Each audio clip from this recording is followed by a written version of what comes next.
Mesdames et messieurs, un plaisir de vous retrouver encore ce matin.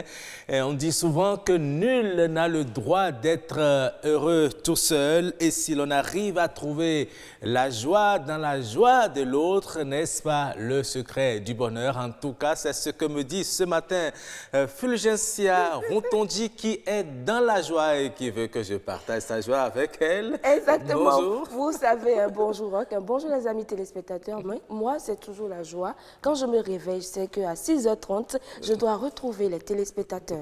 Donc vous êtes dans la joie. Exactement. Je suis dans la joie. Rock, c'est ça au professionnel. Vous avez chanté ça aujourd'hui? Oui. Oh, depuis hier, je chantais ça, quoi. En tout cas, hein, c'est comme ça tous les lundis, mardis et mercredis matin dans cette émission matinale. Merci de votre fidélité, mesdames et messieurs. Merci d'être des nôtres sans vous, chers téléspectateurs. Nous n'existons pas d'émission matinale parce que c'est pour vous. Et merci toujours de contribuer également à l'animation de cette émission. La première rubrique qui ouvre le bal des rubriques, et bien sûr, c'est Les merveilles du Bénin. Les merveilles du Bénin, exactement. Et nos chefs d'édition, Victoire Rongan et Jennifer Sachivi ont choisi nous emmener à Ouidah. Ah, Ouidah. Oui, Ouidah, c'est l'une des cités historiques du Bénin. Exactement. Nous allons découvrir Ouidah à travers ces belles images.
Voilà, nous étions dans la cité des Passévis, à Ouidah, cette ville qui offre aux visiteurs justement une belle vue.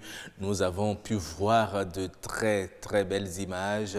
Nous avons vu par exemple le mur des lamentations, nous avons vu l'arbre de retour. Est-ce que vous connaissez ça? Oui, exactement. Moi, j'étais plusieurs fois à Ouidah. Ah bon? Oui. D'accord. Il y a l'arbre du retour, il y a la porte du non-retour. Ouais. C'est des objets, des monuments chargés d'histoire dans la ville de Ouidah. Lorsque vous y allez, eh bien, on va vous conter l'histoire de chaque endroit dans cette ville. Exactement, Rock. Et vous savez, Ouidah est situé à 42 km de Cotonou, pas loin du tour. Pas du tout, pas du tout. Pas. Ouais. Faites-y un tour et vous, même à vous moto, allez vous y régaler. êtes très rapidement. Exactement. Mais je vous conseille d'y aller en voiture. Exactement, j'allais faire de même, Rock. C'est plus sécurisé. Oui, tout à fait. Alors, après les merveilles du Bénin, nous allons retrouver celui qui a donné rendez-vous spécial à tous nos téléspectateurs qui ne cessent de le réclamer. Tous les mardis, il a pris l'engagement d'être là. Exactement. Depuis un certain moment, il est là. Oui, il est là. Fidèle à son poste, Chromosome. Et Chromosome, il vient s'asseoir. Est toujours bien sapé. Oui. On est dans la sapologie là. Aujourd'hui, c'est de la sape qu'il s'agit. Ah oui, Chromosome. Chromosome. Bonjour. Dis donc. Je suis tombé.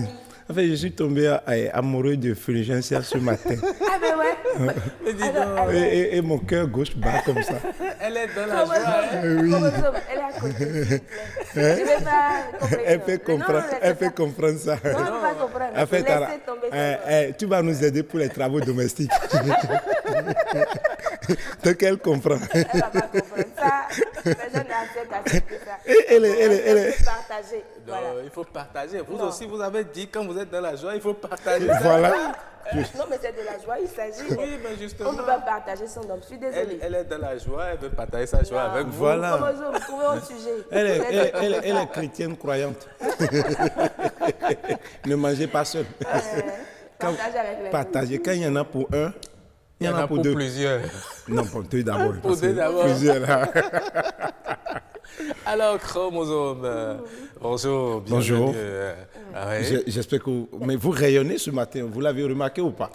Qui ça, moi ou Rock? Vous deux. Mais vous en premier. Bon, parce que ton soleil il est clair.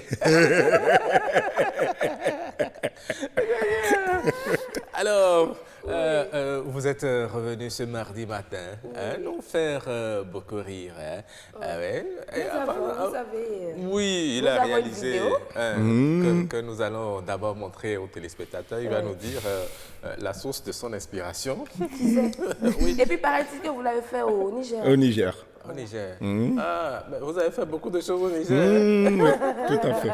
D'accord, nous allons découvrir cette vidéo.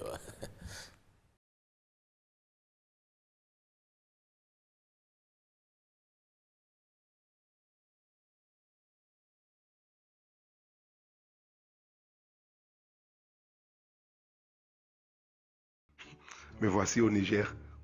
C'est l'occasion pour moi ou jamais de tester la nourriture locale. J'espère que cette fille va accepter mes avances. Vous me connaissez bien, les amis. Hein? Un grand professionnel. Je lui ai menti comme un charlatan béninois. Et puis, je lui ai demandé ce qu'elle voulait manger. Elle m'a dit non, je ne vais pas manger. Je veux un iPhone 11 inch Max Pro. Elle m'a dit c'est à prendre ou à laisser. Et puis elle voulait partir, les amis. J'ai été obligé de calmer les jeux. Hein? J'ai dû fouiller mes poches pour lui sortir mes 50 000 francs. C'est quel genre de pays? Vous imaginez ma souffrance? Regardez cette sorcière en train de mettre mon argent comme ça dans son sac. En plus, c'est mon loyer.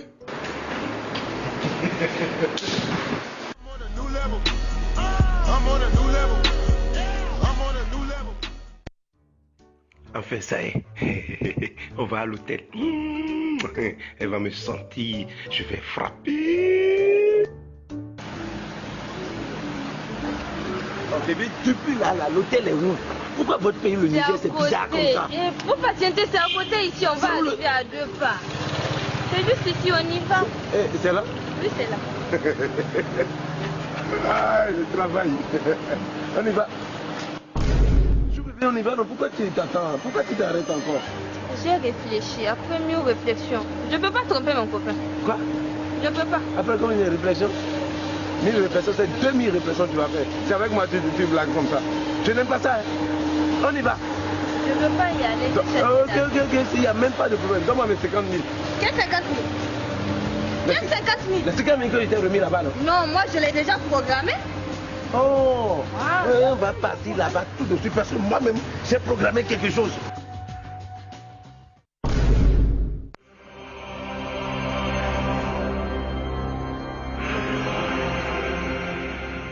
Lui là que tu vois, c'est un lutteur traditionnel. Quand il te ramasse là, il va te jeter de l'autre bout de la ville, tu vas rien comprendre. Tu vois lui que tu vois là, il est champion. C'est un grand combattant, boxeur. Il a 50 victoires, 0 défaites. En quelle catégorie? Oh loup, tu n'as pas vu comment il est son sang est chaud, il est fort là-bas. C'est un loup léger. Il ne voit pas comme ça. Non, c'est pas. Quand on rappelle tout là, vraiment ne soyez pas d'accord. Et donc pour vous dédommager rapidement, faisez ça. Non, ça là c'est mieux. Oui, parce que le transport est cher ici. Ça coûte cher. Tout à l'heure, la vie que tu disais. Je disais que le Niger est beau, c'est joli, tout est propre. Donc, maintenant tu peux rentrer à la maison. Vite même. C'est le dernier billet. Ajoute les 1000 francs là-haut. Tu as dit. Ajoute les 1000 francs, mais je leur dis de régler ton compte là. On y va. Cette montre-là. C'est joli. Ouais, c'est joli. Ah non, ça va être très très joli sur vous. Casse-toi. Casse-toi, je te dis.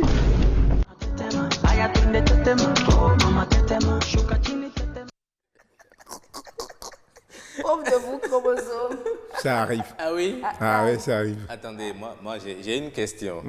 C'est une histoire réelle qui a été mise en scène après ou bien c'est une mise en scène tout C'est le court? fruit de mon imagination. Toi là, tu sais Yakoba Gabi. Pourquoi tu veux savoir si c'est réel ou pas réel? Parce que tu as séjourné au Niger. Non, mais vous savez, au début, il disait je voudrais goûter au mets d'ici, je suis au Niger. Ouais. Je m'attendais à le voir C'est commander codé. du tchèp. Mais au fait, il parlait des go du Niger. Ça Mais fait vous allez, la nourriture locale. Quand on va dans un pays, on goûte à la nourriture locale. Tout à fait. Voilà. Donc si tu ne veux pas trop réfléchir à quel mets bouffer et tout ça, prends celle qui préfère la nourriture locale. C'était la dame qui était dans le restaurant que vous avez appelée. Non, simplement. non, c'était une autre nourriture locale. Et quelle était sa saveur finalement? La saveur très amère. Parce que j'ai été complètement dépouillé. Avec le sourire aux lèvres. Avec hein. le Il sourire était aux lèvres. content, Non, mais il donnait. c'est des choses qui arrivent. Et vous voyez, quand Jockey était Jockey, l'activité et l'autre activité se pratiquait bien. Vous y Tu allez vas. Non, j'y vais pas, mais j'entendais. Bon, moi, personnellement, j'y allais, mais je traversais ça. Pour aller où? Pour voir un peu comment ça se passe. Pour voir un peu, tu Par vois. curiosité. Par curiosité. C'est ça. Et j'ai traversé ça, j'ai passé. Oui, et vous constatiez quoi? Mais beaucoup, les gens ont vécu beaucoup de choses qui me racontaient. On dit, donc, et de dire, bon, un coup, ouais. Et c'est 2 secondes, à faux. Et quand les liens disent, on a bon.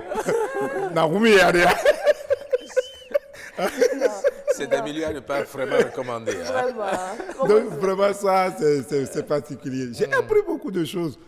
J'ai appris beaucoup de choses. Mais vous voyez, bon, aujourd'hui, Jockey est devenu un beau quartier. Oui, il y a, il y a le goudron qui traverse et tout ça, c'est joli. Il y a des lampadaires qui ont chassé beaucoup de choses. Oui, il y a des lampadaires qui ont chassé beaucoup, hein? Beaucoup de choses, quoi. Quand on parle de choses, on sait. Non, mais chromosome, revenons à la vidéo là. Vous lui avez remis les 50 000. Vous êtes sûr de revenir au Bénin? Votre transport, vous lui avez remis Il ça? faut lui d'abord demander comment il est revenu au Bénin. Non, mais, Puisqu'il est déjà non, là-bas. mais bon, je vois que, vous savez, et dans le temps, c'était vraiment le moment où les filles iPhone, c'était... Attends, iPhone pouvait cuisiner un repas, quoi. Ouais. C'est véritablement ça, c'est le cadeau à offrir à une fille, c'est iPhone. Et 11 inch Max Pro, c'était le nouveau iPhone qui sortait en ce moment-là. dernier. Le tout dernier, donc... C'était ça, c'était le cadeau à offrir. Bon, quand tu demandes à un gars de t'offrir de iPhone, et lui-même à Nokia 3310, c'est un problème. Ou Techno de 60 000, c'est un problème. Donc. Mais vous savez, au Niger, les hommes ont cette culture-là, ils peuvent acheter voiture à sa femme et marcher. Ah oui? Et mis des dofias. Donc peut-être, je ne sais pas pourquoi, mais il doit. Non, mais- Même avec la volonté, mais il doit. pourquoi? Mettre la femme en valeur. Totalement à l'aise. Un mariage peut coûter 10 millions là-bas. Ouais. Pourquoi Au pas? Niger. Ah, Essayez, c'est une hein, femme qui. c'est Bon, bon. il faut partir au Niger, pas rester là-bas. Ça vous dit? Oui, ça met en confiance votre femme. Oui. Quand moi je marche à pied, Y a pas ça la de met en souci. confiance. Elle n'a qu'à laisser confiance. Merci, hein. Merci Chromosome. On va se retrouver pour ton second passage vers la fin. Tout à fait. D'accord. Tout à fait. Et comme il est bien sapé, Oui, nous toujours allons sapé. rester dans la même dynamique. Ouais. On va quoi? On va faire quoi? C'est la sapologie. La C'est sapologie. On va DJ danser. Kenny et Fanico qui nous proposent En ce tout son. cas, c'est le La clip. sapologie. C'est Oui, le la clip du sapologie. jour. La sapologie.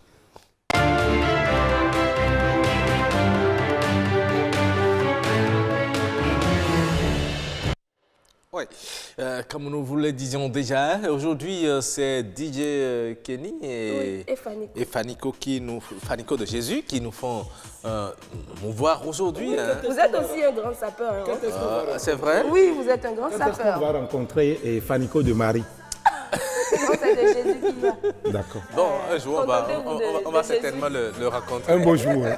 Mais pour le moment, c'est de Jésus qu'on a. Jésus qui est là, sapé. Même si tu n'aimes pas ça, les sapeurs avancés, les sapeurs avancés, puis les sapeurs avancés, venez confirmer. Les sapeurs avancés, les sapeurs avancés, puis les sapeurs avancés, venez confirmer. Viens faire ton mignon, il est tout mignon. Viens faire ton mignon, papa équilibré. Viens faire ta mignon.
C'était la sapologie. Oui, les sapeurs. Ah oui, les sapeurs.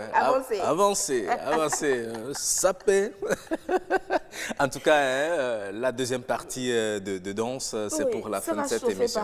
Ça va chauffer. Je vais me déchaîner. Je vais me déchaîner et montrer comment je sais très bien danser. Oui, hein. ça vous savez. Oui, et surtout quand il s'agit de la sapologie, vous savez, les sapeurs, la sape, comme on le définit, c'est la société. Hein, oui, c'est ça. Des ambianceurs et des personnes élégantes. Exactement, la sape. La sape. Voilà. Et c'est un mouvement qui est né au Congo. justement, où il faut s'habiller chez les grands couturiers. Exactement. Un peu comme nous avons vu dans le clip. Ah oui, avec le petit là. Ah. C'est un vrai sapeur. En tout cas, c'est comme ça nous restons ici dans la bonne ambiance, lundi, mardi et mercredi dans cette émission. Et à présent, nous allons installer notre plateau de discussion. Puisque nous parlons de la sapologie, nous parlons aujourd'hui également de l'habillement des enfants. Exactement. Il n'est pas rare de voir aujourd'hui dans la rue des filles qui sont, pas très bien habillées, on va le dire. Non, dites ce que vous voulez dire, bon, qui sont on nues. voit tout. C'est les perles qui sortent, des jupes avec des fentes. Bon, c'est peut-être qu'elles sont en train d'envoyer des messages, on ne sait pas. À qui? À qui veut recevoir Non. les messages? Non, il faut bien s'habiller En surtout. tout cas, nous allons faire le débat juste après ceci.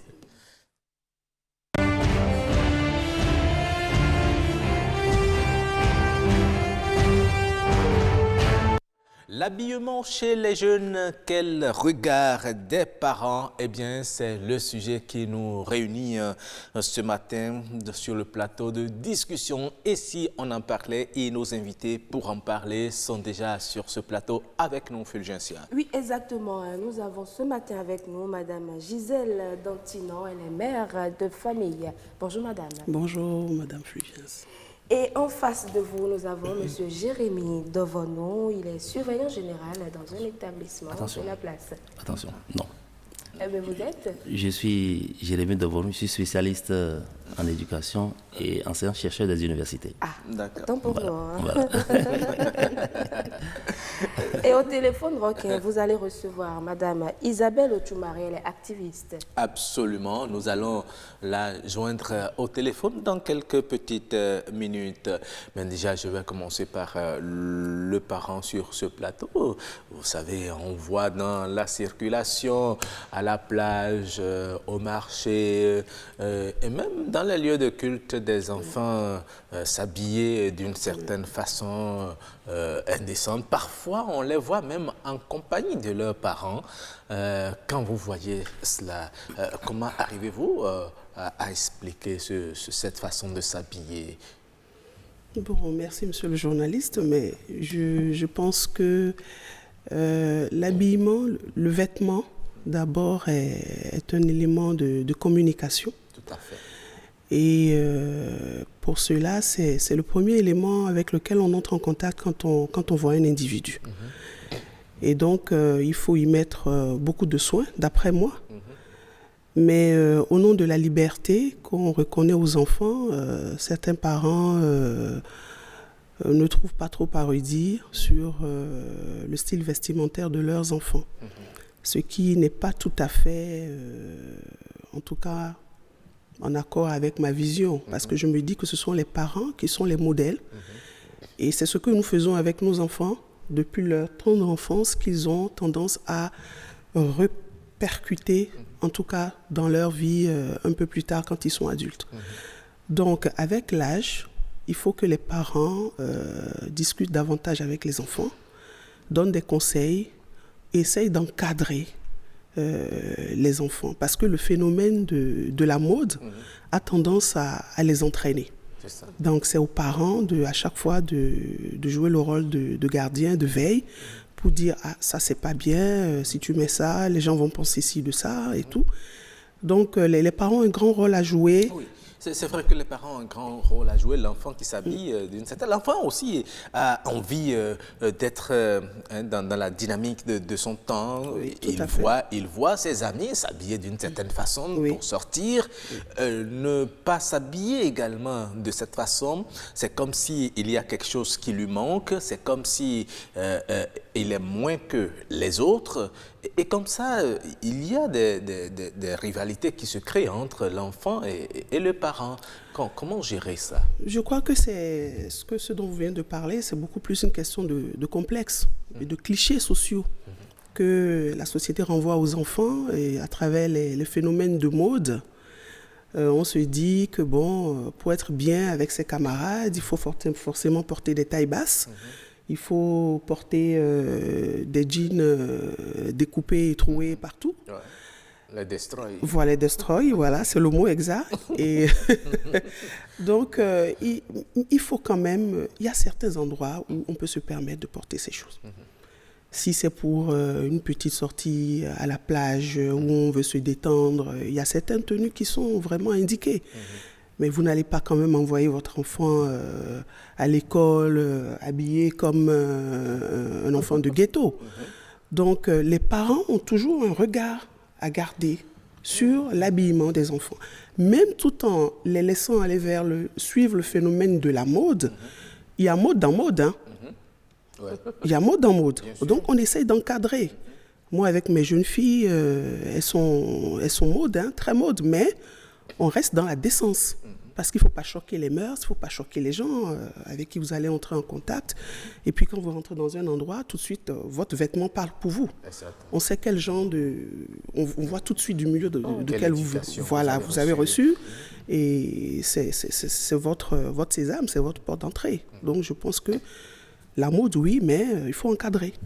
Oui, mais M. Jérémie Devonneau, est-ce que vous ne pensez pas que ce n'est pas suivisme, mais que ces jeunes sortent dans la rue nus pratiquement?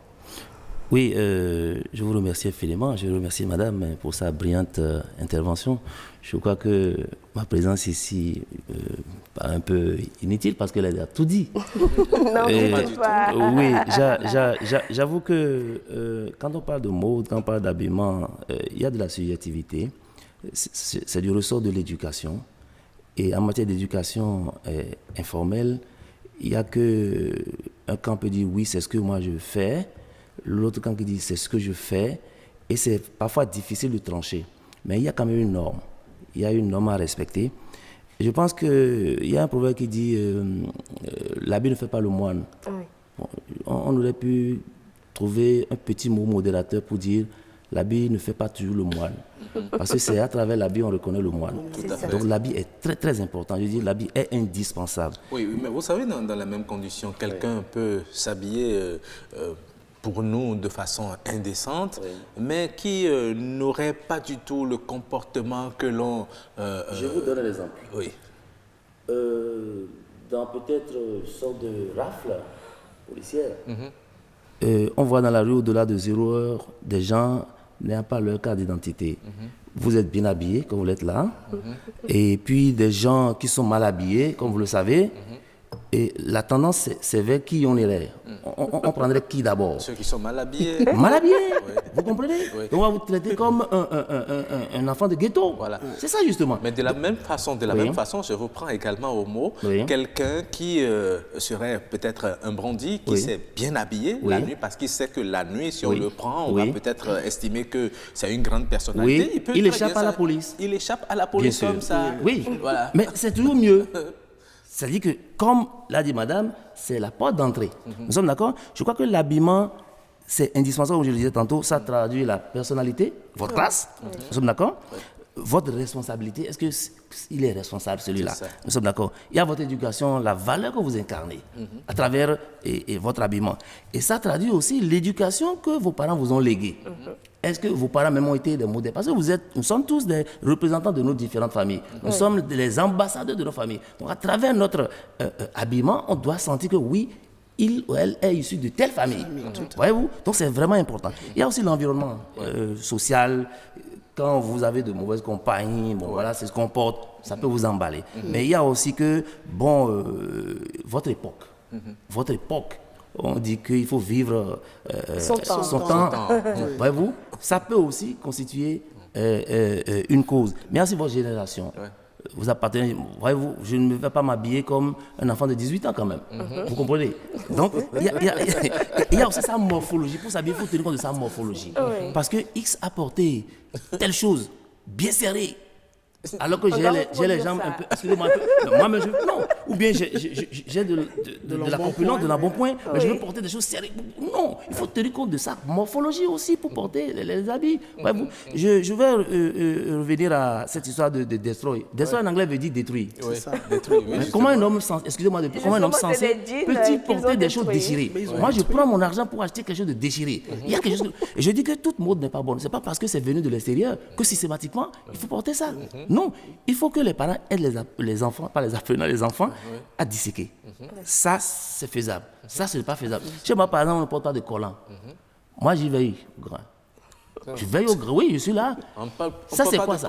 Avant de sortir, on va d'abord vous voir.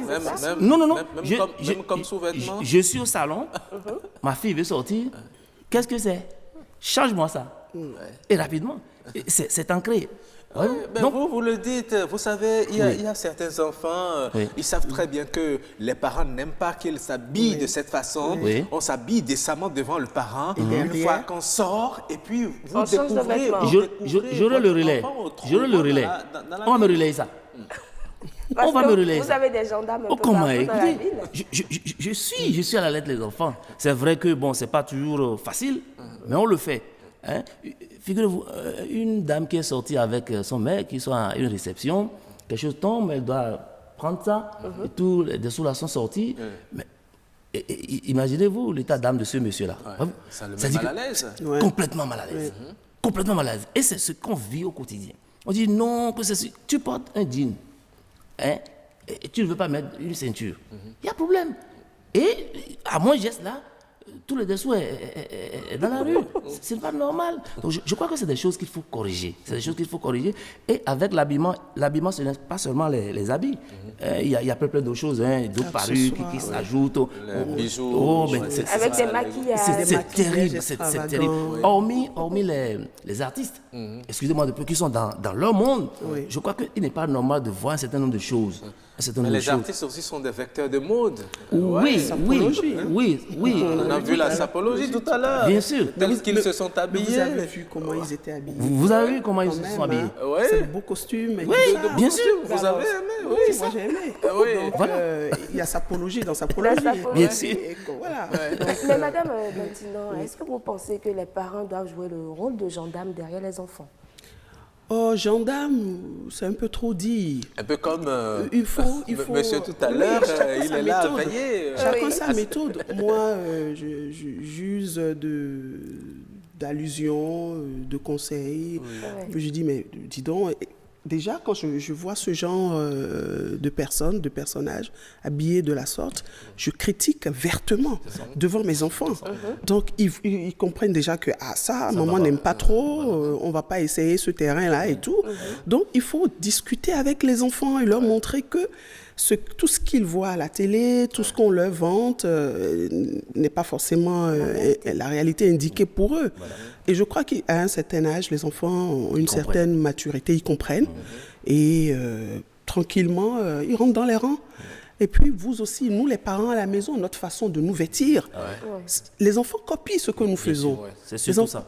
Moi, j'aime une de mes filles, et quand elle noue son pagne, le pagne est à la limite, à la traîne au sol. Et je dis, mais attends, si tu n'es pas une religieuse quand même pour porter un pagne aussi long. C'est vous qui mettez le pagne comme ça. Et le papa dit, mais écoute, qu'est-ce que toi-même tu fais? Donc, en fait, nous sommes des exemples pour nos enfants. Nous devons leur montrer le chemin à suivre. C'est vrai qu'avec le contact, les amis, les camarades, les sorties, ils sont très influencés entre eux, ça parle, parce que si on ne le fait pas comme les autres, on est un peu marginalisé au sein du groupe. Mais il faut leur montrer qu'ils ont une personnalité à défendre, à affirmer. Et que c'est de cette personnalité-là qu'ils vont sortir grandis. Et je crois que les enfants, à travers les conseils, ils comprennent, on n'a pas besoin de faire le policier ou le gendarme, jouer au tyran et tout, non. Parce qu'à l'heure actuelle, je pense que la dictature et la tyrannie, ça ne marche pas avec les enfants en matière d'éducation. Mais est-ce il peut arriver que par moment, on se permette de mettre certaines tenues? Par exemple, vous voulez aller à une sortie ou bien à une soirée, monsieur vous dit, écoute, mets-toi sexy pour moi, je veux que tu craques là-bas. On peut être sexy sans choquer, les mœurs. On peut être sexy sans choquer. D'accord. Il y a, comme je vous disais, il y a mode dans mode. Et puis, les effets de mode, c'est comme des champignons qui poussent à un moment donné, puis après, ça passe vite. Donc, il ne faut pas tomber dans ce piège-là. Il faut quand même avoir un habillement classique. Comme moi, je dis à mes enfants, moi, mon père m'a éduqué comme ça, il faut avoir un habillement classique. Partout où tu passes, tu seras bien accueilli, tu seras respecté. Et je pense que les enfants aussi, il faut essayer de répercuter ça à leur niveau. D'accord, très bien. Nous allons voir très rapidement, parce que nous avons tendu le micro aussi à quelques concitoyens rencontrés dans la ville. Et c'est Victoire qui leur a tendu son micro. Nous allons voir ce qu'ils pensent justement de cette façon de s'habiller des enfants. Et vous les voyez dans la rue, les pantalons sont au niveau des genoux, ils marchent difficilement. Ce sont les garçons, ça. Les jeunes filles, les petites filles mettent de petites jupes ou bien même en pagne. Le pagne est mis de telle sorte que c'est tellement haut qu'on remarque leurs cuisses au dehors. Ce n'est pas gai et je crois qu'aucun parent ne peut voir son enfant sortir nu. Les parents en parlent. Ils sont têtus. Je crois que c'est la rue qui les amène à devenir tels qu'ils s'habillent là. Quand la fille sort, les parents n'ont qu'à fouiller le sac. Ils n'ont qu'à... Oui, je le dis parce que c'est dès le berceau qu'on apprend à l'enfant à s'habiller. Et dès l'âge de 4 ans, l'enfant commence la maternelle, il faut apprendre à fouiller. Surtout la maman doit fouiller le sac de la fille pour pouvoir pannir à cette façon de s'habiller. Il y a les parents qui ne l'ont pas parce qu'ils ne suivaient pas les enfants à la sortie et à l'entrée. Ils ne suivaient pas leur tenue vestimentaire. Vous voyez, ils s'habillent n'importe comment. Oh, un enfant bien éduqué doit s'habiller bien. Ne pas porter son pantalon jusqu'aux fesses et faire des coiffures n'importe comment. Vous voyez? Donc, en tout cas, chez moi, dans ma maison, je ne peux pas voir ça. Quand ça fille, quand ça garçon, ils sont tous surveillés. Comment me le crocoton? Parce que vient tomber si quand tout le monde est bouton sin phobia. Matre phobia, au moins, très de phobie, très de phobie, maintenant, des rentours et si grand doigt. Parce que me le crocodo éducation, des non-enfants phobia. Au prime abord, moi, je dirais que la faute incombe aux parents. Parce que le comportement vestimentaire de l'enfant dépend de ce que le parent lui a appris dès le bas âge. Puisque dès le bas âge, c'est les parents qui choisissent les habits pour leur enfant. Quelque part, le parent doit pouvoir réguler un peu. On ne dit pas de ne pas être sexy ou bien habillé. Mais être sexy, ce n'est pas être nu. En tant que parents, nous devons faire l'effort de dire à nos enfants qu'ils n'ont pas besoin de se mettre nus, de porter... Moi, par exemple, je porte mini, mais il y a mini dans mini. Je ne vais pas porter mini qui va monter plus que les genoux au moins. Mais ce qu'on a l'habitude de voir dans nos films, c'est des pantalons déchirés, qui a son nom. Tout dépend de l'éducation de la base. L'éducation que l'enfant a reçue dès son bas âge. Il y en a, on trouve des parents qui déjà, à bas âge, portent des tenues impossibles à leurs enfants. Et là, l'enfant grandit avec cette habitude-là. Oh. Une très bonne moisson. Hein. Exactement. Merci également à Yasmine Daimata qui a également réalisé cette Vox Pop. Oui. On a entendu beaucoup de choses. Exactement. Hein. Il y a même une mémé qui a dit qu'il faut fouiller les sacs. Oh là là.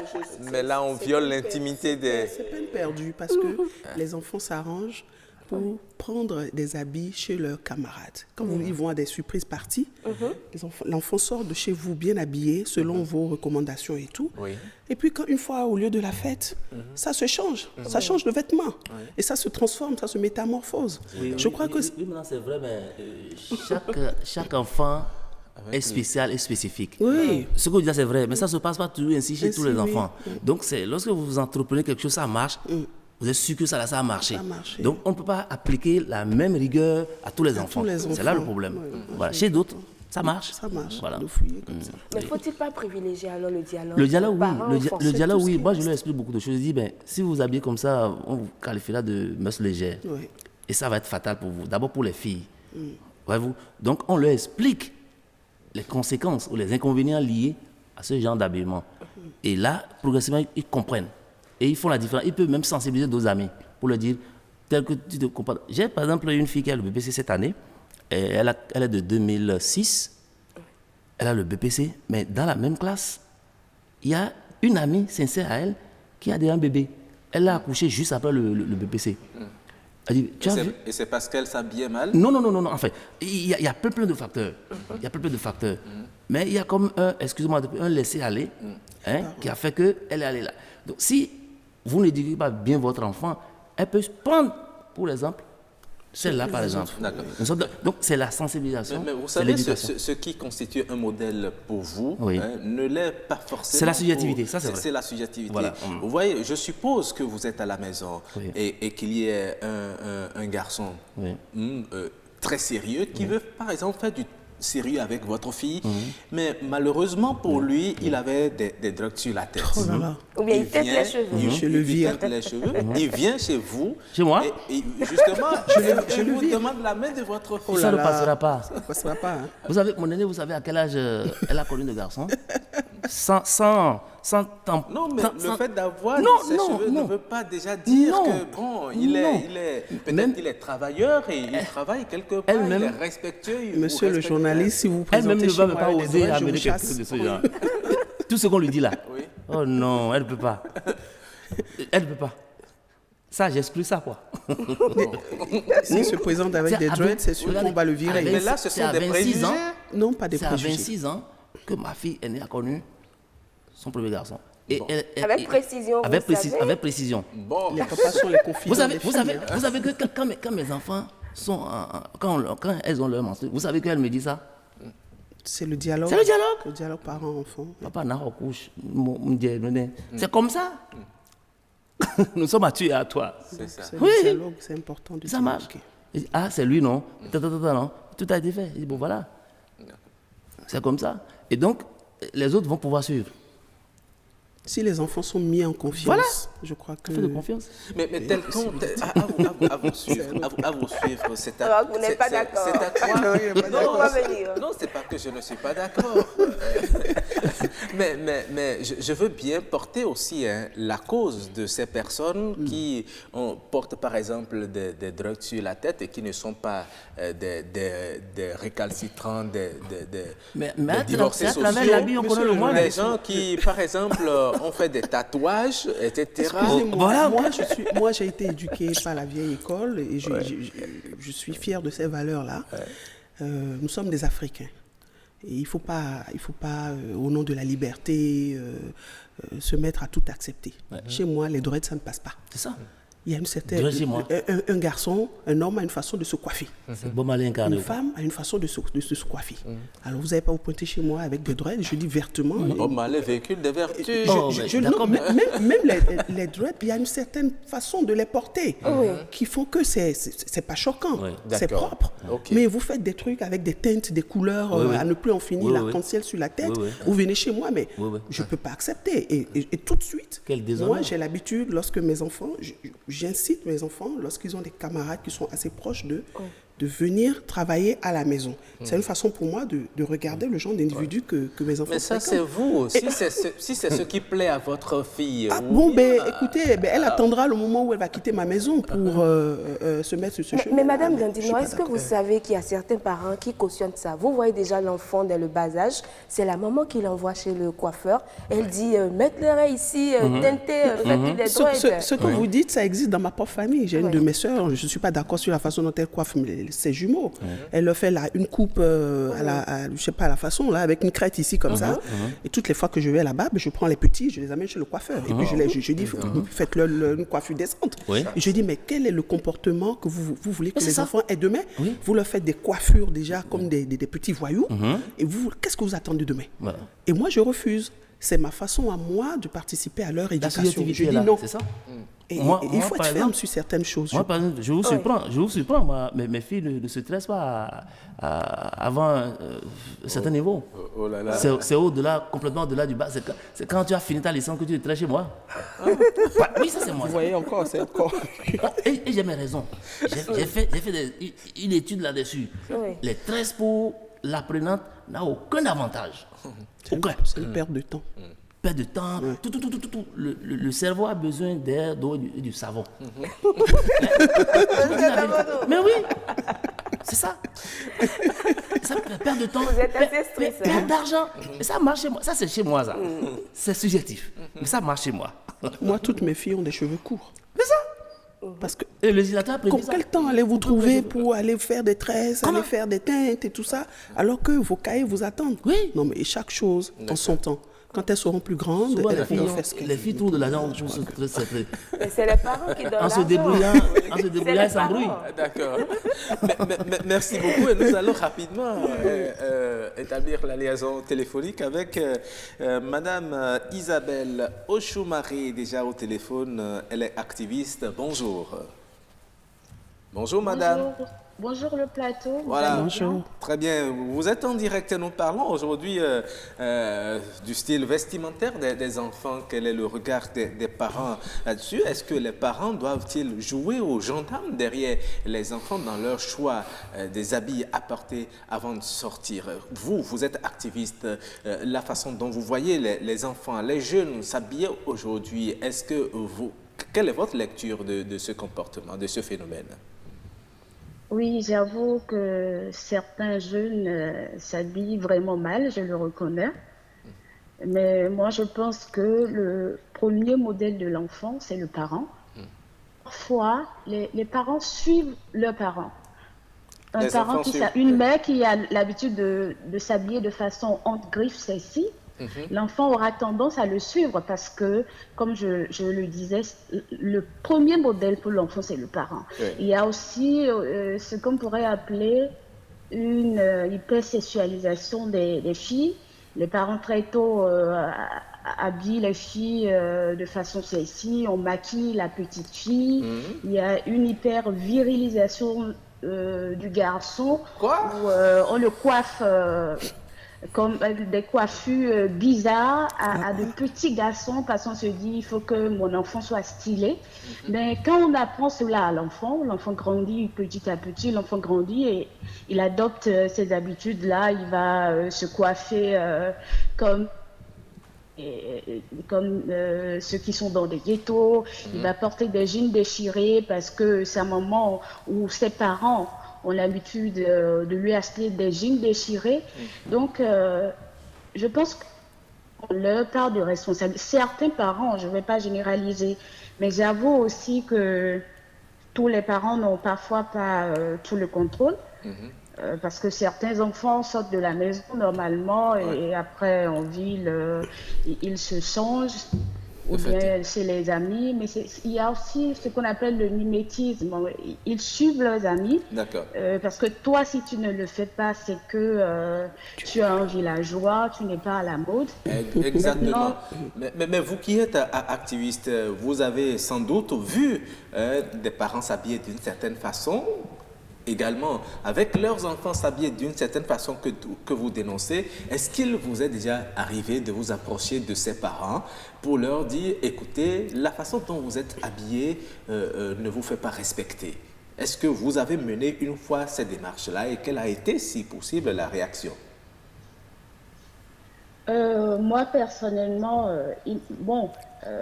pour ceux qui sont dans mon entourage, il m'arrive de les aborder et de leur expliquer parce que je parlais d'hypersexualisation de la jeune fille. Ouais. Et quand ça commence, déjà on dit la jeune fille, quand il y a un viol par exemple, on accuse tout de suite la victime parce qu'on dit elle ne s'est pas habillée décemment. C'est vrai que l'habillement n'est pas une cause du viol. Donc il faut faire très attention. Il faut apprendre aux enfants à s'habiller décemment. C'est vrai, on peut suivre la mode, mais peut-être que je peux coudre le même modèle, mais la longueur serait peut-être... je peux m'habiller décemment et être peut-être on griffe celle-ci. D'accord. Donc les enfants, les parents doivent jouer ce rôle parce que dans notre société, les femmes notamment jouent un rôle très important dans la transmission des valeurs traditionnel, c'est très important, mais bon, on pense que il y a la mondialisation, il y a le mariage des cultures, mais bon, parfois on a tendance à laisser de côté nos normes sociales, mais il faut apprendre les normes qu'il faut aux enfants. Il faut perpétuer certaines normes. C'est vrai qu'il y a des normes qu'il faut changer, qui ne sont pas forcément en phase avec la réalité et tout. Donc maintenant, moi, je pense qu'il faut que les parents puissent mettre l'enfant en confiance. C'est très important. Parce que quand on joue un rôle de gendarme, l'enfant a tendance à s'entêter. C'est ce qu'on lui refuse qu'il essaie de faire. Donc, il faut essayer de mettre les enfants en confiance, dialoguer avec les enfants, trouver les mots qu'il faut pour leur faire comprendre que ce qu'ils font peut avoir telle ou telle conséquence. C'est très important. Maintenant, moi, je tiens à préciser que quand on parle d'habillement, tout de suite, on met un accent sur les filles, non. Il faut s'intéresser à la manière, à la façon dont s'habillent les enfants, hommes, garçons comme filles. Parce que tout le temps, on met un accent sur les filles, voilà, si elle fait ça, on va la violer et tout. Donc, moi, je suis pour le genre, donc garçons comme filles. D'accord. Merci beaucoup, Madame Isabelle Ochoumaré, d'être intervenue dans cette émission. Bonne journée à vous. Merci bien. Oui, Madame Gisèle Dodino, vous avez suivi comme nous les propos de Madame Isabelle Ochoumaré. Que vous inspirent ces propos? Non, mais je crois qu'on est dans la même tendance. Hein. Elle a parlé d'hypervirilisation des garçons, hypersexualisation de la fille. Oui, donc je crois que c'est exactement ce qu'il faut dire. Les parents constituent les premiers modèles pour leurs enfants en matière vestimentaire. Et nous devons faire l'effort pour, lorsque nous constatons qu'il y a des risques de dérapage à cause des fréquentations, essayer d'en parler avec eux, essayer de les ramener à de justes proportions et ne pas non plus se mettre dans des postures de stigmatisation. Parce que lorsque l'enfant sent qu'on stigmatise forcément tout ce ses choix, il y a un repli sur lui-même et l'enfant ne s'ouvre plus et la communication devient difficile. Donc, il faut apprendre à mettre les enfants en confiance et discuter avec eux et ne pas les stigmatiser. D'accord. Elle a dit au téléphone qu'il ne faut pas jouer aux gendarmes derrière les enfants. Il faut leur parler, la communication. Voilà. Est-ce que vous êtes toujours... Non, je n'ai jamais été... Je n'ai jamais fait les choses de manière tranchée. Mais d'une manière ou d'une autre. La preuve, il y a une sorte de confiance entre les enfants et moi. C'est ça justement. Et non, il y a un grand rôle à jouer par les parents, mais il se fait que le parent lui-même ne peut que donner à ses enfants l'éducation qu'eux-mêmes ils ont. Ah oui, c'est là, c'est le problème. Puis, il n'y a pas une école ou un institut pour former les gens à devenir parents. C'est ça. Voyez-vous, excusez-moi de peu, un voyou qui rencontre une fille voyou, les deux se cognent, un enfant jaillit, et ils sont devenus pères, elle est devenue mère. Exactement, Madame Ochoumaré l'a dit, les enfants sont à l'image des parents. Bien sûr, c'est ce que j'ai dit. Donc, le problème est à la racine. Donc, il va falloir désormais, vous, hommes de médias, que vous sensibilisez davantage les parents. Un peu comme ce que nous faisons ce matin. Parce que si la base est faussée, c'est que tout est faussé. Très bien. Alors, nous allons rapidement passer à la lecture de quelques messages envoyés par les téléspectateurs qui nous suivent.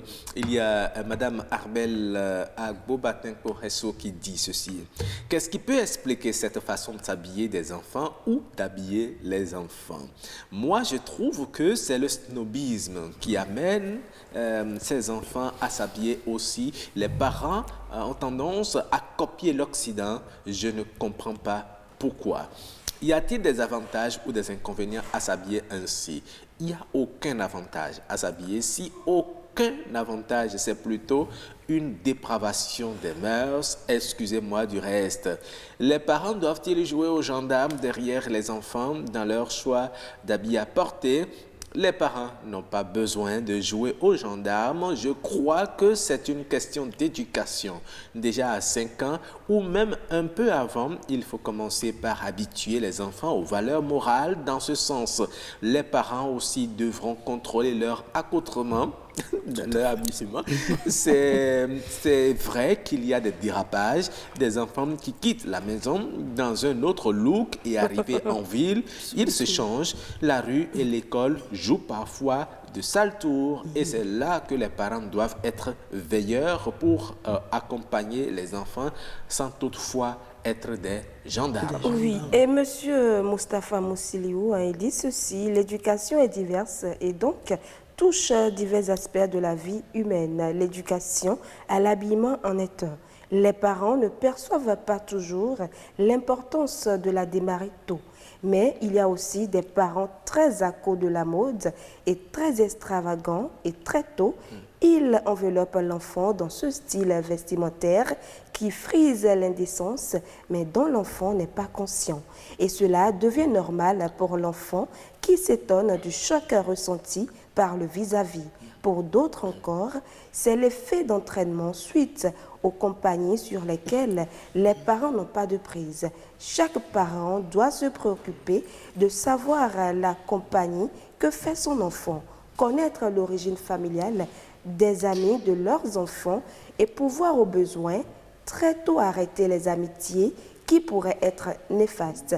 Comme on le voit, quel que soit le cas de figure en face, c'est l'éducation qui reste déterminante et les parents sont interpellés. Absolument.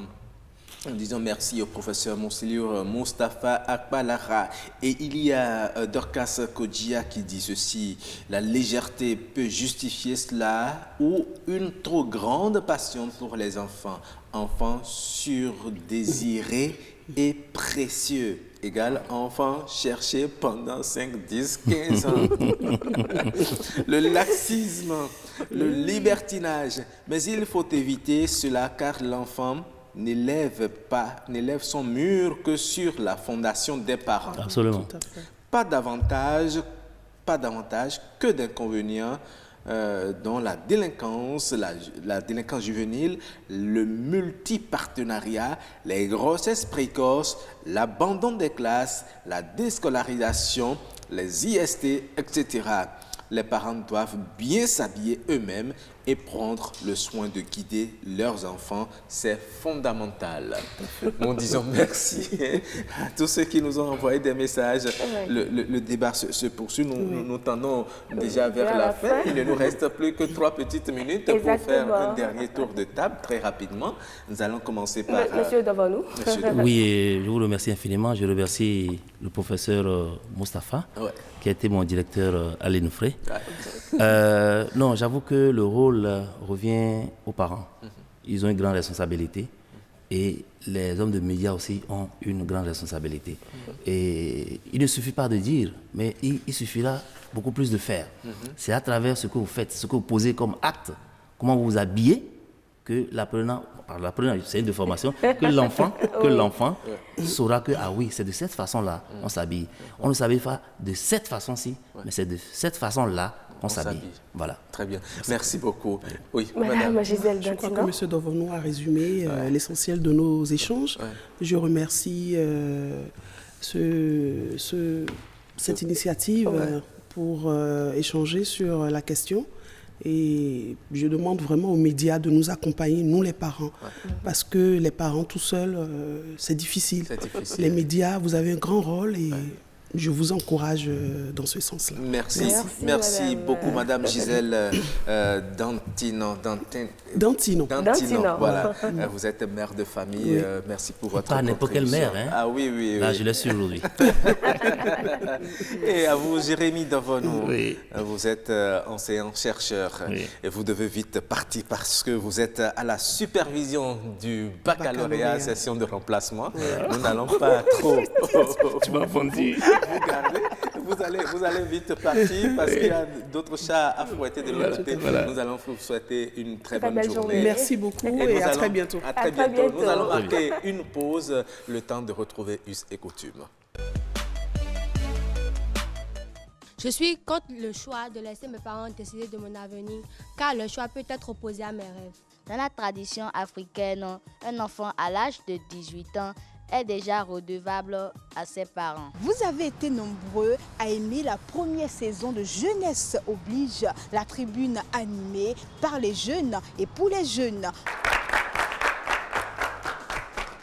Il faut avoir l'estime de soi, il faut avoir la confiance en soi. Et c'est ça qui vous permet de savoir qui vous êtes véritablement. Moi, j'aimerais avoir un homme qui me respecte et travaille même s'il est pauvre. Bientôt, la saison 2 avec nos jeunes gens et nos jeunes filles qui se penchent et s'épanchent sur les questions qui occupent et préoccupent la jeunesse aujourd'hui. Jeunesse oblige, vos enfants vous parlent. Rendez-vous très bientôt sur BB24. Voilà, rendez-vous bientôt sur BB24 pour votre émission Jeunesse oblige. Oui, BB24 fait beaucoup pour la jeunesse, l'éducation de la jeunesse également, pour les parents. Exactement. Ouais. L'éducation de la jeunesse, ça nous tient à cœur particulièrement. Parce que c'est la jeunesse, le fer de lance de toute nation qui se veut prospère. Alors, nous allons à présent passer à us et coutumes. Mais vous êtes allé chercher les interdits de la femme en milieu... Sahoué. En milieu sahoué. Oui. Très bien, nous allons voir qu'est-ce qui est interdit à la femme en milieu sahoué. Eh bien... On va parler du rock, du veuvage. Ah, c'est du veuvage. Ok, d'accord, du veuvage. Très bien, d'accord. On va voir en milieu sahoué, bien sûr. Oui. Ok, découvrons.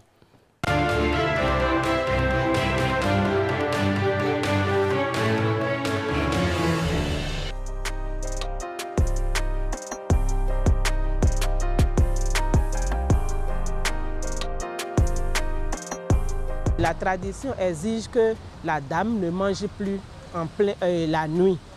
C'est-à-dire, son dernier repas, elle doit l'avoir fait déjà à 17h30 au plus tard. Et elle ne peut plus sortir la nuit. Et dans notre tradition, on dit la nuit, c'est les morts qui sortent. Donc elle risque d'aller rencontrer son mari si on ne lui fait pas la cérémonie d'enlèvement de deuil. Si tu avais l'habitude de manger avec ton mari, pour manger désormais, tu mets du charbon dans la nourriture. Elle doit faire sa toilette. Elle ne peut plus se laver. Elle ne doit plus porter de boucles d'oreilles jusqu'à ce que la cérémonie de l'enlèvement de deuil arrive. On met une plante et on lui fait porter ça comme une couche. Et on se dit avec cette plante-là, le mari ne peut plus la déranger.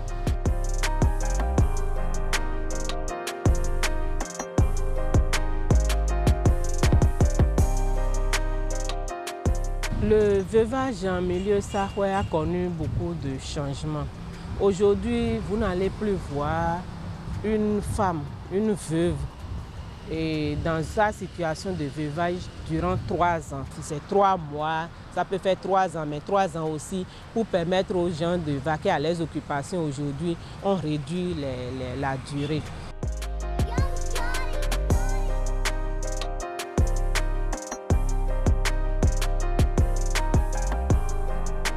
Durant la période de veuvage, elle doit être en noir. Mais si ce n'est pas le pagne qui est noir, c'est le haut, la chemise qui doit être noire. Il faut forcément qu'il y ait du noir. Donc dès qu'elle est dans le noir repousse l'esprit de ce mari-là.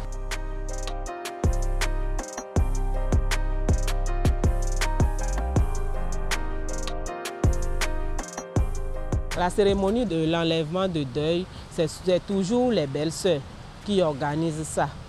Et on vient juste lui enlever la couche, on lui enlève la couche et on l'amène se laver. Et on la rase parce que durant le temps de veuvage, elle n'a pas de peigne à mettre dans ses cheveux. On la lave et on lui met les plus beaux habits, elle peut se parfumer. Et maintenant, on l'amène, si c'est une activité, elle fait, si elle est agricultrice ou bien elle est cultivatrice, on l'amène au champ, dans un champ avec une roue. On lui dit, bon, nous les temps, nous sommes là, tu peux sacler. Elle fait semblant de sacler, elle revient. Et dès qu'on fait cette cérémonie-là, elle vient, on prépare, on dit, bon, à partir d'aujourd'hui, tu enlèves le deuil.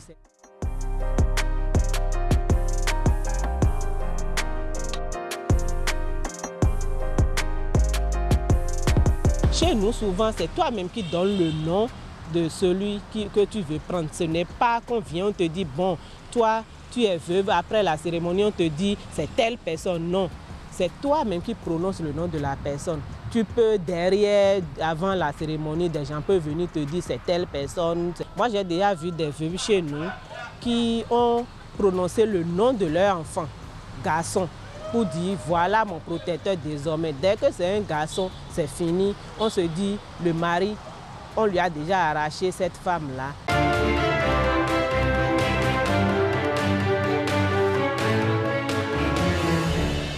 Voilà. Ah oui. Pourquoi ce sourire éroque? Ben, on a appris Oui. comment la veuve peut-elle ou non choisir quelqu'un pour remplacer son mari. Elle a bien dit, les choses ont évolué. Hein. Avant, c'était 3 années que la femme passe à la maison. Si.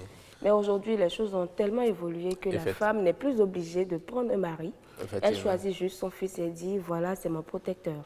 Non, ben, on ne lui impose plus. Oui. Elle a la liberté de choisir maintenant. Ça peut ne pas être son fils également. Oui, c'est elle qui pas? choisit. Hein? Mais est-ce que la société, est-ce qu'on va accepter? Vous imaginez que la veuve, le mari décède et elle dit, bon, tiens, je veux tel homme. Ça va paraître bizarre. Non, même voilà, de vous à moi. On le leur permet aujourd'hui. Plutôt, c'est mieux que la femme choisisse que plutôt qu'on lui dise, bon voilà, c'est forcément celui-ci que tu prends. Ça ne va pas très bien se passer. Oui. Ouais. Et c'est comme on le dit, hein, c'est la femme qui épouse toujours. Hein. Pas le contraire? C'est la femme qui épouse très souvent. Quelles que soient vos avances, etc. Si elle n'accepte pas. C'est elle qui décide, ça c'est vrai. Alors, après us et coutumes, nous allons aller au Gabon. Oui. La semaine dernière et même hier, nous étions en Côte d'Ivoire pour découvrir ces prénoms africains. Et nous allons aujourd'hui au Gabon. Oui. Prénom africain.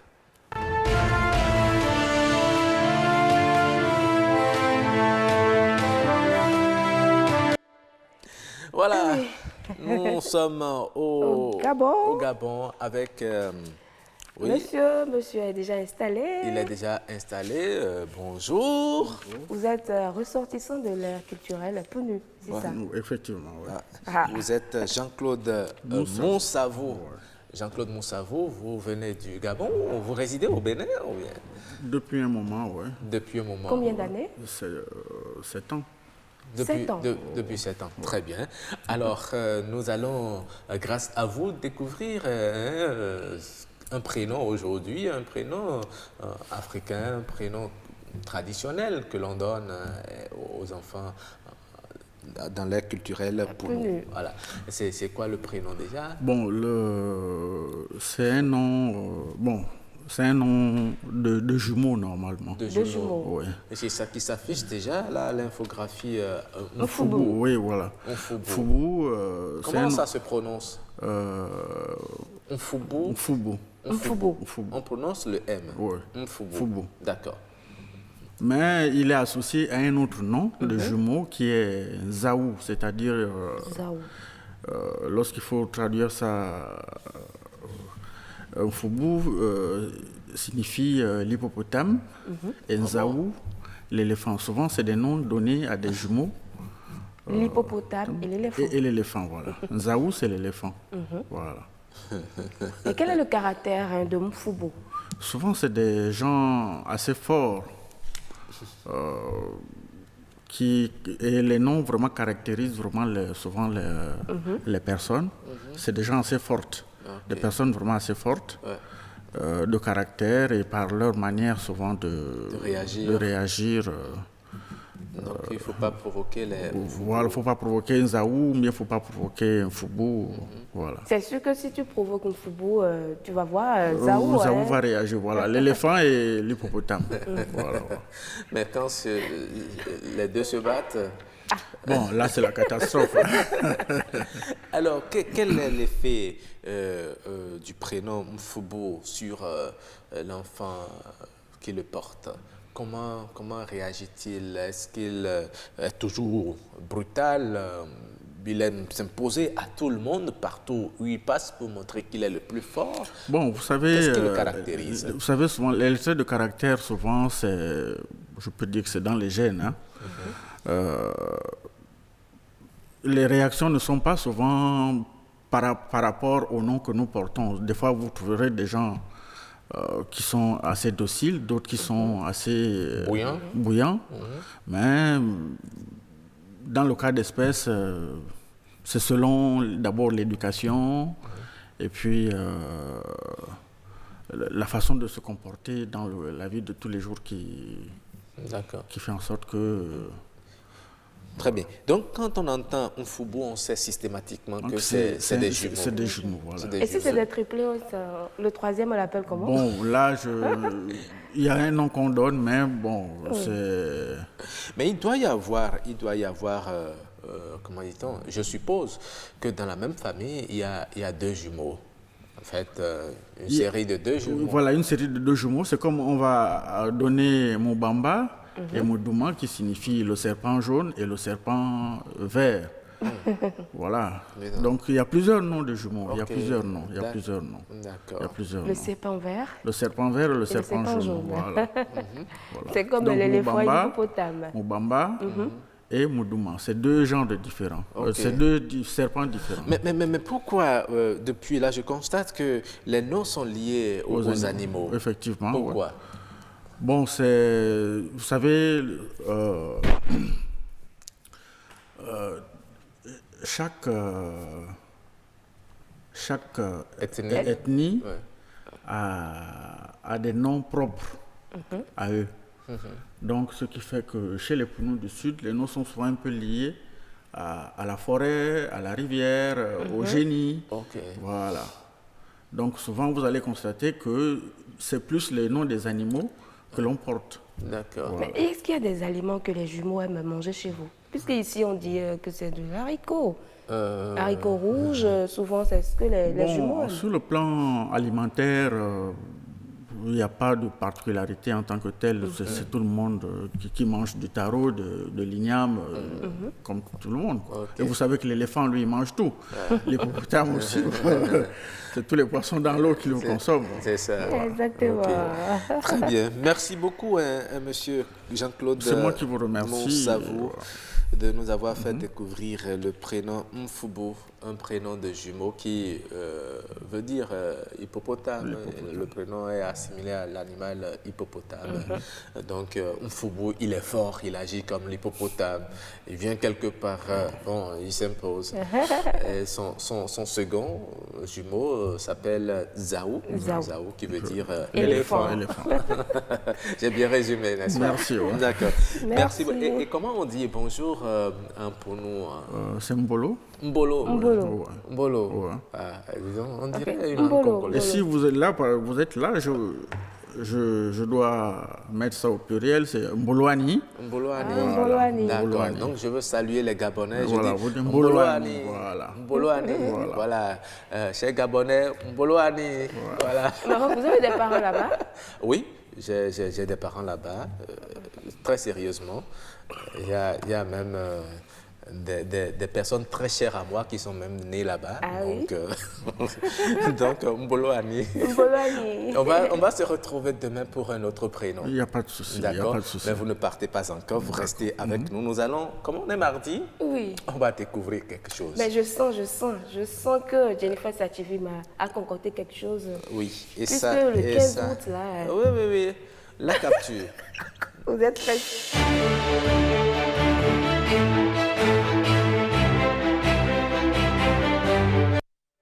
Oui. La parole est tranquille, vous êtes allé chercher. S'il vous plaît. Très bien. Laissez les téléspectateurs en paix. Ok, non, je voudrais juste rappeler d'abord aux téléspectateurs que Fulgencia ici nous a promis quelque chose pour le 15 août. Elle n'a pas honoré son engagement et maintenant, elle s'entend avec les chefs d'édition du jour pour nous ramener cette image que vous allez voir. C'est pour préparer le week-end à venir. Voilà. C'est ça. Yampilé. Oh là là. Avec la sauce, il y a quoi à l'intérieur? De la viande, hein? Bien garnie. Il y a de la viande. On dirait aussi, je sais pas, c'est vous qui savez cuisiner? Non, c'est juste de la viande là. C'est juste de la viande. Oui, c'est bien. Les piments, ils ont mis des piments, ça doit être bien épicé. Hein. Voilà, bien épicé. Monsieur Jean-Claude Moussarou, vous aimez ça? Ça vous dit?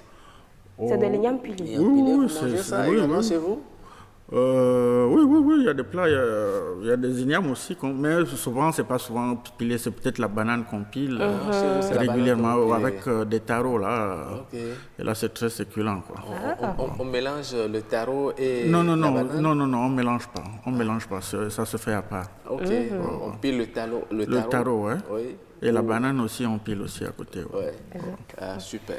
Mais vous avez déjà goûté à ça? Oui, beaucoup de fois ici. Ah oui, vous êtes au Bénin depuis 7 ans, naturellement. Et comment l'avez-vous apprécié? Non, c'est très succulent. Ouais. Très succulent. Ah ouais. Ça vous dit succulent là. Surtout à Savalou là-bas, c'est autre chose là. Ah, parce que vous étiez à Savalou? Oui, j'ai eu la chance de connaître un peu déjà tout le Bénin. Donc vous étiez chez moi alors. Chez elle, Savalou. Bientôt c'est elle qui va connaître chez vous. Ah, sans problème. Elle est le bienvenu. D'accord. Oui, merci beaucoup. Merci. On va vous souhaiter maintenant bonne journée. Merci beaucoup. Le temps de vous retrouver demain sur ce plateau. C'est moi qui vous remercie. Ouais. D'accord. Alors, on est mardi et vous avez concocté de petites astuces avec des pommes de terre pour nos téléspectateurs. Pourquoi vous jetez de temps en temps des coups d'œil sur ma feuille? J'ai le coup d'œil. Astuce.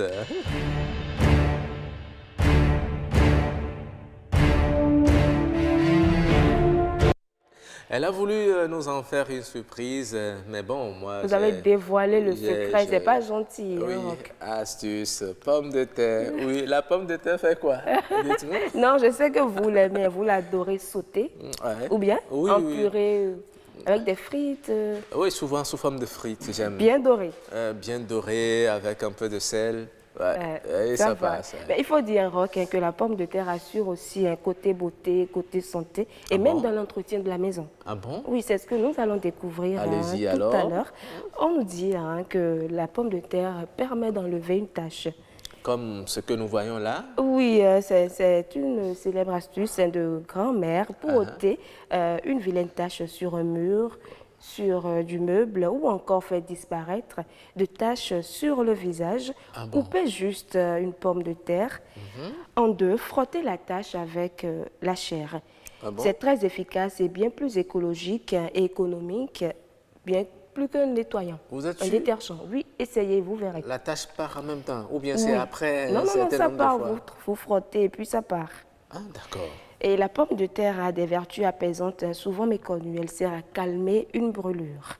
Il vous suffit juste de couper une pomme de terre en rondelles et vous l'appliquez sur la brûlure. Eh bien, le bienfait, vous aurez de bienfaits. Mais là, c'est très intéressant. C'est garanti. Est-ce que vous savez quand vous êtes à la cuisine en train de préparer la pâte et qu'il y a une brûlure rapidement? On dirait que ça vous est arrivé déjà plusieurs fois. On court, c'est pas moi. On court et puis on va Ou bien quelqu'un à côté a vécu ça.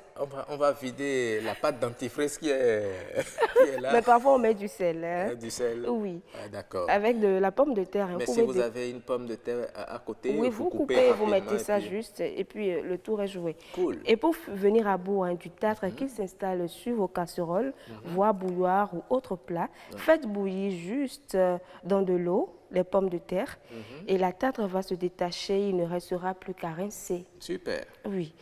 Et vous pouvez également limiter l'apparition des rides ou combattre les vilains points noirs sur le visage. Ah bon, limiter l'apparition des rides. Oui. Ah bon, d'accord. Vous demeurez toujours jeune. Ok. Oui. Pour éviter un vieillissement prématuré de la peau et limiter l'apparition des rides, que l'on doute tant, la pomme de terre s'avère une foire de plus très efficace. Et pour cela, il suffit de masser le visage de manière circulaire avec une rondelle de pomme de terre. D'accord, de manière circulaire. Comme ça. Oui, et vous le faites chaque soir après un bon démaquillage et avant l'application d'une crème hydratante. Ok, d'accord. Oui. Super. Ça apaise une crème hydratante et combat comme le beurre de karité. Oui, pourquoi pas. Ok. Et la pomme de terre vous permet également de rattraper un plat Mais trop c'est pimenté. C'est beaucoup, hein, je vois jusqu'à 10 Dix astuces. Là. Je vais y aller D'accord. vite. Hein. On y va très rapidement. Et vous avez eu la Parce que main le un chromosome peu... doit passer par ici pour son second passage. Exactement. Chromosome, comment ça t'a prêté DA hein? Oui, allez-y. Et vous avez eu la main un peu trop lourde hein, en piment, pas de panique. Hein. Plongez quelques pelures de pommes de terre dans votre plat. Oui. Elle absorbe l'excès de piment. Ok, Oui. super, d'accord. Et pour renforcer vos ongles, vous avez des ongles, vous? Oh non, non, non, non. Faites voir. Non, non, j'ai pas d'ongles, je les taille. Oui, là, c'est bien fait. Je ne suis pas une femme. C'est encore une des vertus insoupçonnées de la pomme de terre. Ouais. Elle permet de soigner vos ongles en les rendant plus forts, moins cassants et donc plus jolis. D'accord. Et pour soulager les maux de tête également, vous pouvez avoir recours aux pommes de terre. D'accord, ça je ne savais pas. Oui, la migraine vous mène la vie dure. Ouais. Plutôt que de vous intoxiquer avec toutes sortes de médicaments, vous pouvez commencer par cette méthode plus simple et plus saine. Vous déposez une rondelle de pommes de terre sur chaque tempe et vous attendez. Souvent, la douleur s'apaise nettement. Ok, très bien. Merci beaucoup, Chromosome, tu viens. La dernière astuce, là, vous réservez ça pour... Ça, c'est pour les hommes, non? Oui, c'est pour les hommes, pour rénover les chaussures. Rénover les chaussures. Oui. C'est quelles chaussures? Que vous avez à la maison. Qui sont démodées? Non, pas démodées. Comment on fait? Le bout de votre chaussure est tout usé, tout desséché. Non, il faut tout jeter. décoloré. Non, il faut jeter. Non, pas... non. C'est usé, tout usé. Non, il faut jeter. Vous avez une astuce très simple là. Encore une fois, ça vous permet de faire des merveilles, les pommes de terre. Vous frottez une demi-pomme de terre sur les bouts de chaussures abîmées. Et puis vous cirez comme d'habitude. Et puis c'est fini. Et puis c'est fini. Essayez à la maison. Non, c'est pour cirer. C'est pour bien cirer. Il n'y a pas d'argent. S'il y a l'argent. Alors, you welcome. Ouais, absolument. Non, mais j'attendais les éducateurs parler tout à l'heure. Et c'est bizarre. Avec mon papa. Tu sais, moi, mon papa, il était loin, même il était devant ceux-là. C'est qu'il a éduqué jusqu'à quand il te commande, tu ne paies pas son argent. Il est plus grave que... Non, tu ne paies pas son argent. C'est qu'ils ont mis quoi au bois. En fait, si l'argent se paie, il faut te perdre aussi. Tout simplement, tout simplement. Moi, ils ont parlé de trade tout à l'heure. J'ai dit heureusement que j'ai mes trades et que je n'enlève pas. Et si j'étais sur le studio avec eux, j'allais les embêter. J'allais enlever le chapeau et agiter ça comme ça pour qu'ils voient clairement. Moi, c'est une revanche personnelle avec mon père. Chaque fois qu'il m'envoyait chez le coiffeur que je revenais, il prenait sa carte de visite de transitaire, là, il tournait. Coiffeur, j'ai dit Ara, Coco. Coco. Et j'allais là. Et quand on me paye, et quand on me coiffait, je revenais, il met du pain. Il dit non, coiffeur, pain ne doit pas payer quand vous finissez. Il m'a traumatisé. Oui, ben non. Parce que lui-même, il est chauve. Non, il ne vous a pas traumatisé. C'est du traumatisme. Au contraire, il vous a fait du bien. Maintenant que vous êtes responsable de vous-même, vous êtes âgé, vous êtes... Et je fais économie. Je ne vais pas chez le coiffeur. J'économise mon argent. Non, on parle des enfants. Vous êtes d'accord, vous devez être d'accord avec ce Non, mais vous savez, ce qui m'embarrasse un peu, c'est cette société où on est trop basé sur l'apparence, quoi. Mais trop dans l'apparence. Moi, pour emmerder l'école de mon enfant, je l'ai laissé les cheveux pousser. Il est rentré une fois, le directeur a dit il ne rentre pas. On est venu me chercher. J'ai dit, le problème. Il dit, les enfants doivent faire Ara Coco ici. Oui. J'ai dit, ça rend un enfant intelligent. Non, mais en réalité, est-ce que ça rend un enfant intelligent? Lorsqu'on établit des règles... Parce que même si le cheveu est là, et que c'est bien payé, le problème est où? Non. Même si c'est mal payé. Non, lorsqu'on impose un dress code dans un établissement... Voilà. Ils ne m'ont pas montré le dress code. Mais lorsqu'on vous dit que l'enfant ne doit pas venir à l'école avec des cheveux, des dreadlocks, etc. Non, c'était pas. Non, il avait beaucoup de cheveux, mais bien payés, en fait. Il faut couper déjà. Ça rend un enfant intelligent, c'est la question que je pose. Oui, vous n'avez pas fait des recherches. Peut-être que beaucoup de cheveux sur la tête de l'enfant peut lui donner la chaleur. Toi, tu es plus intelligent que Bob Marley. Bob Marley, c'est un génie. L'intelligence s'apprécie. Il fume l'herbe. Non. On ne va pas Oui, mais- encourager ça. Non, Nous c'est sommes pas, sur c'est un pas plateau de encouragé. télévision. C'est pas encouragé. Ouais, Ce que d'accord. je suis en train de dire, Oui. par exemple, il y a un monsieur qui a beaucoup d'argent dans son compte et pour embêter les banquiers, il est parti tout seul dans la banque. Ouais. Et il parlait à la dame, madame, s'il vous plaît. Madame, s'il vous plaît. Mais non, attends, non, je vous laisse finir. Le monsieur a attendu 1h30. Elle a dit à la dame, non, en fait, je veux juste vérifier si j'ai reçu un virement. La dame ouvre le compte. Elle dit, ah, mais qu'est-ce que je peux faire pour vous? Elle dit, il y a mon compte avec moi. Donc, il faut faire très, très attention sur ces histoires. Oui, Vous savez, ça m'a rappelé l'enfance. Vous voyez, quand on était petits, quand ton papa ne voulait, quand il a de la visite, dès que tu viens, les temps ont changé. Il faut que les parents d'aujourd'hui acceptent que les temps ont changé et que toute chose qui naît est appelée à mourir. C'est Oui, comme ça. les temps ont changé, c'est la certes, vie. mais ce n'est pas une raison pour laisser les Avant, nos enfants. pères, dès que tu rentres dans leur salon, ils sont en train de parler, discuter. Et tu rentres dans le salon, ils te font ça, ils te font ça. Donc, Tu sais que tu dois partir. Aujourd'hui, bien là, sûr. fais ça. L'enfant m'a dit, papa, quel jour est tombé dans l'œil? C'est une éducation. Pourquoi tu me fais ces signes-là? Pourquoi tu me fais ces signes-là? Mais lorsque vous ne l'avez pas habitué à ça, ce n'est pas en présence d'un invité que vous allez commencer à lui faire ça. Il a compris. Il faut déjà lui dire. Non, il a compris. Avant, non, il n'a pas compris. Bon, si vous lui avez dit ça, oui. écoute, si je te fais un coup d'œil, il faut savoir qu'il faut disparaître. Ou bien il faut savoir qu'il faut faire disparaître telle chose, etc. Et puis, c'est une manière d'éduquer. Est-ce que les également parents, les dans gens. le temps, les parents nous disaient quelque chose? Ça, c'est vrai aussi. Hein. Genre, tu comprends. Quand ça t'arrive une ou deux fois, tu sais que... Bon, vous avez dit que le monde évolue. Voilà. Si aujourd'hui, par le passé, nos parents ne nous disaient pas, on dit, et on voit. Voilà, quelque chose du genre.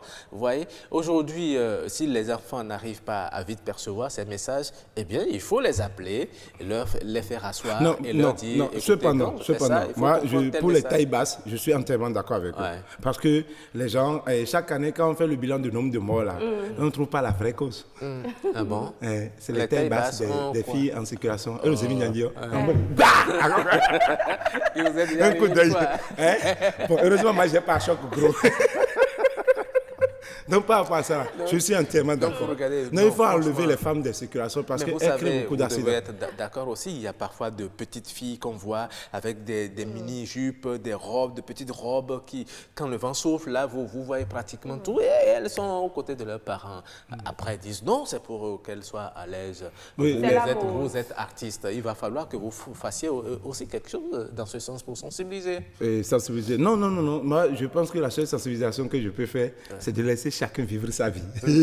Parce que la vie n'est pas longueur. Hein. La Terre a 4,6 milliards d'années. Hein? Aucun homme n'a encore 1 million d'années.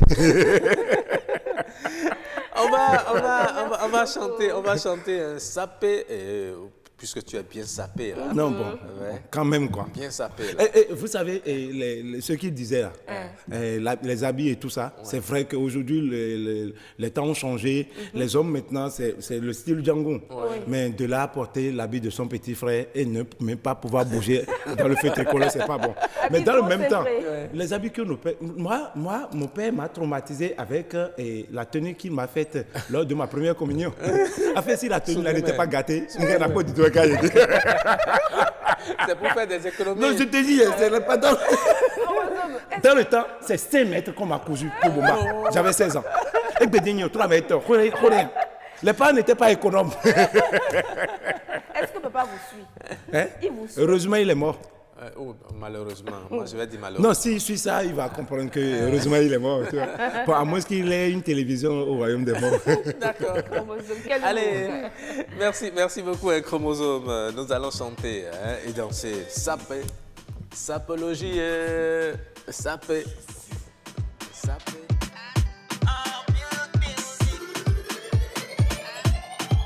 Bienvenue dans le monde de la sape. Ici on parle lingala. Les affaires du papa. Dédicace à Fali Poupa. Gossa moi ça. Kinshasa, Cameroun, Brazza. Béninois et mon brassa. Même si tu n'aimes pas ça. Les sapeurs avancer. Les sapeurs avancer. Oui, les sapeurs avancer. Venez confirmer. Les sapeurs avancer. Les sapeurs avancer. Oui, les sapeurs avancer. Venez confirmer. Il est tout mignon.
voilà, le réalisateur il a tellement aimé qu'il n'a pas voulu couper. Mais bon, il est là. Parce qu'on sait que vous êtes tous des sapeurs ici. Oui, on est tous des sapeurs, tu vois. Un sapeur traditionnel, nous savons saper là. Merci à tout le monde, vous qui avez suivi cette émission. C'est la fin. On va se donner rendez-vous demain. Oui, demain. Et demain, dans notre plateau de discussion, nous allons parler des gigolos. Sujet très très intéressant. Oui, des gigolos. Les hommes qui vivent aux dépens des femmes. C'est eux les gigolos. C'est de ce sujet que nous allons parler. C'est très intéressant. C'est très intéressant. Prenez donc le rendez-vous. On se donne rendez-vous demain à 6h30. Au revoir. Bye.